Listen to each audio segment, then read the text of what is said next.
Salom do'stlar. Hozir biz to be mavzusini birgalikda ko'rib chiqamiz va to be shaxslarga va zamonlarga qanday tuslanishi haqida ham gaplashamiz. Xo'p, to be bu o'zbek tilida bo'lmoq ma'nosida ishlatiladigan fe'l hisoblanadi. To be ning hozirgi zamonda 3 ta shakli bor. Bular am, is, are shakllari hisoblanadi. Va biz buni shaxslarga qanday tuslaymiz?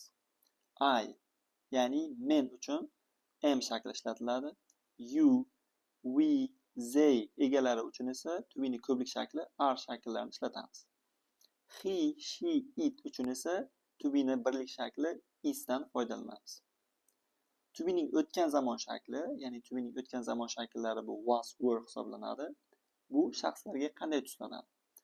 I ga nisbatan was, you, we, they egalari uchun esa were, yana he, she, it egalari uchun esa yana was shaklidan foydalanamiz. Keyingi zamonimiz bu perfect.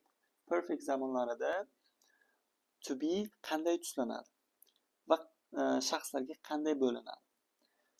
I, you, we, they egalarida have been holatda uchratishimiz mumkin, lekin he, she, it egalarimiz uchun esa biz has been holatda uchratishimiz mumkin. Xo'p, to be fe'li future simple, ya'ni kelasi zamonda qanday bo'ladi deydigan bo'lsalaring, kelasi zamonda hamma egalarimiz uchun, ya'ni I, you, we, they, he, she, it, ya'ni barcha egalarimiz uchun esa faqat will be holatda uchratishimiz mumkin. Oxirida bizda kichkina testimiz bor. Xo'p, agar tushungan bo'lsalaring, bu testni yechishga harakat qilib ko'ringlar va javobini tashlab qo'yasizlar.